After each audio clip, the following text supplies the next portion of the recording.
Знаю, знаю. В интернете очень много всякого видео и всякую фигню уже надоело смотреть. Но это не фигня. Я хочу вам рассказать, что будет 10 января. 10 января у нас будет два национальных события. Вы пойдете на выборы и на референдум. Я не буду агитировать за каких-то кандидатов в президенты, но я хочу с вами поговорить о референдуме. Поехали.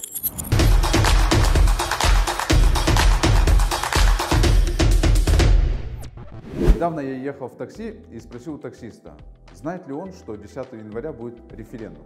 Он вообще не знал, оказывается, что такое референдум. И я ему объяснял, это всенародное голосование.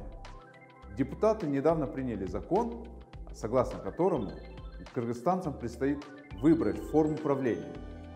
И давайте немножко поговорим об этом. Когда вы придете на участок голосовать, у вас возьмут отпечатки пальцев, потом вам дадут две бумажки. Одна белого цвета, другая голубого цвета. Вы их поменяете, эти бумажки, на бюллетени. Эти бумажки называются чеками. Почему две бумажки? Потому что у нас, как я говорил, выборы президента и референдум. Вам не обязательно участвовать сразу на двух мероприятиях. Вы можете либо пойти проголосовать за кандидата в президенты, или просто пойти поучаствовать на референдуме.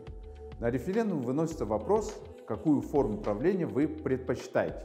За президентскую республику, там будет стоять галочка.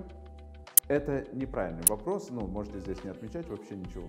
За парламентскую республику, если хотите процветания, выбирайте вот эту галочку. И против всех вариантов. Эта галочка ничего не дает, поэтому опять же ее не выбирайте. С самим бюллетенем вы можете делать что хотите. Внутри, вот на этой стороне, где эти вопросы поставлены, там нельзя ничего писать, а перевернув, вы можете опять же написать какой-нибудь привет там Садыру Джапару, Цорнбаю Джеймбеку или мне.